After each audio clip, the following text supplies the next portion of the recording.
antastyaktakaṣāyasya nirdvandvasya nirāśiṣaḥ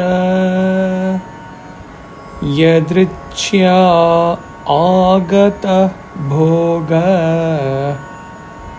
na duḥkhāya na tuṣṭaye.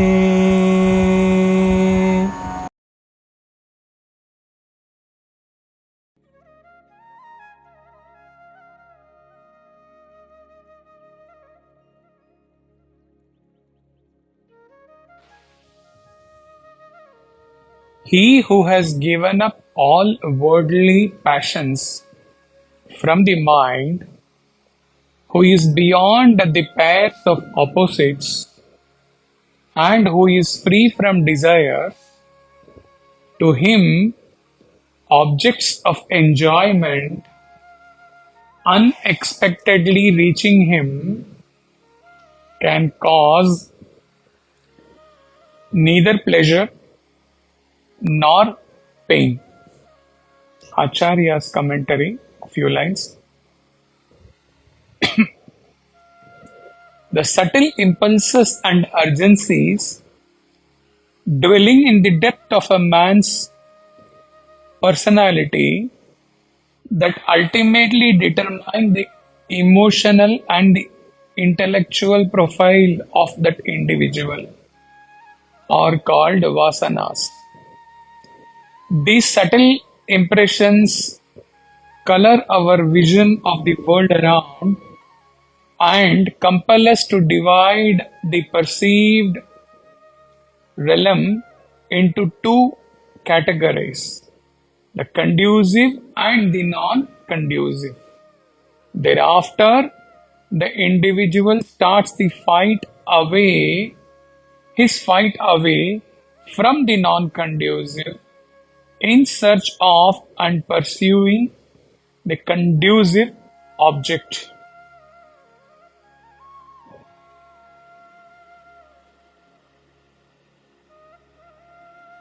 The man of perfection is one who has conquered all his vasanas, and therefore he no more comes under the tyranny of his mind and its inherent mischiefs.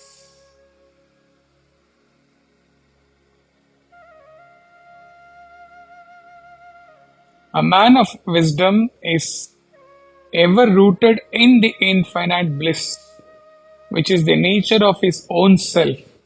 He lives in the world, but he is never of the world. Any object of experience that reaches him accidentally, be it good or bad, can cause in him neither a grand pleasure nor a terrible pain.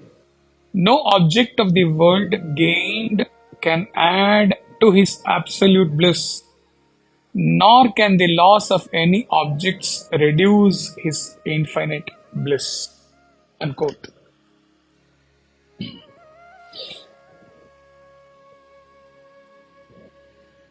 Sannyasa means leading a free and effortless life, or living as life happens, without any effort, desire, expectation, likes and dislikes. That freedom is expressed by the renunciants in every aspect of their lives.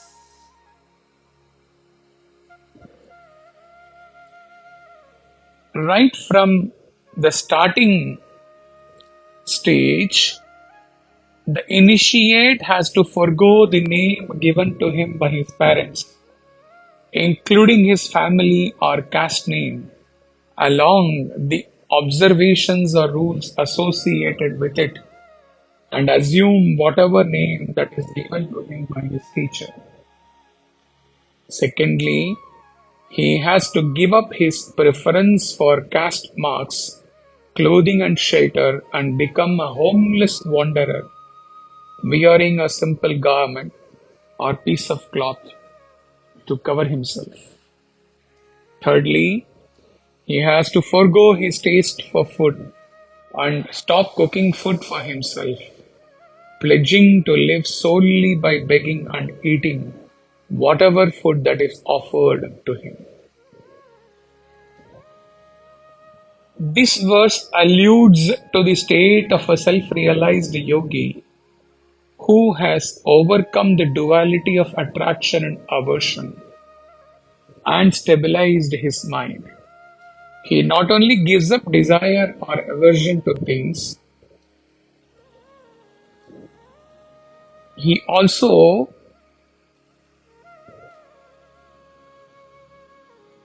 gives up any choice and preference. He sets no priorities, no agenda, no goal. Contented with whatever happens, he embraces life with the steadiness of his mind.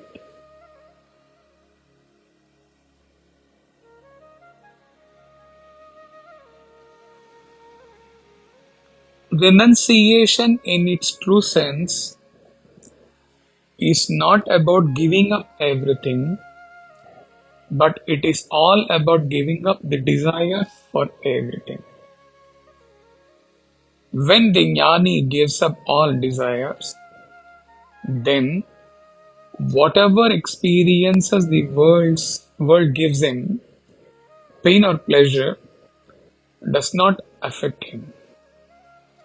As an extension of the previous verse, he neither accepts anything as pleasure nor rejects anything as pain. His disciples may construct a nice mansion for him and for various activities to be held in his mansion, and he may live in that mansion, which they may call as the ashram. Critics may think that he is leading a luxurious life full of desires. Inside the mansion, inside his room, he would have very less amenities. He would be leading a very simple life, eating simplest of diets, and would be focusing only on imparting spiritual knowledge to his disciples. At any point of time, he would be equally at ease, living in forest, sleeping on the rock, and just having the fruits plucked from trees in the forest. The real renunciation is within. It may not be exhibited by a jnani, especially when he continues to live in society and continues to act in his mission, intuitively given to him by God. A true renunciant who reaches that level of perfection on the path is not disturbed by positive or negative circumstances. He is not conditioned by having or not having things.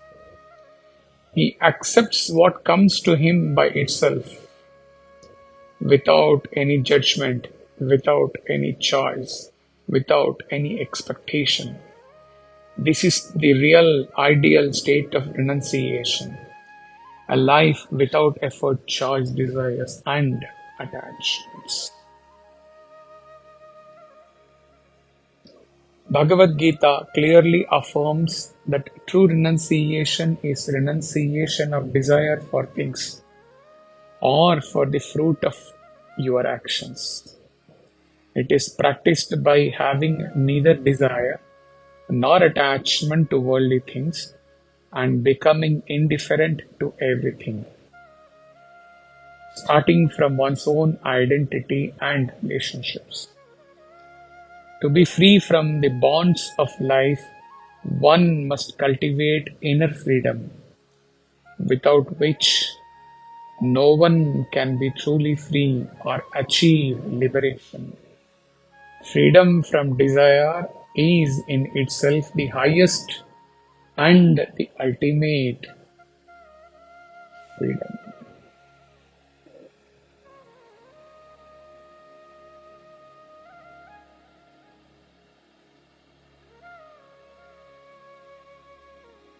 A jnani is childlike. Thought goes back to the Viveka Chudamani verse, one of the verses where Chinmaya writes about a jnani. He says, like a child, when the jnani is asleep, someone puts a blanket over him where the weather is very cold. He may accept the blanket and sleep peacefully without even knowing who gave it to him, or without developing any attachment or need for the blanket. Just like a child would come to anyone's lap and be still happy and smiling.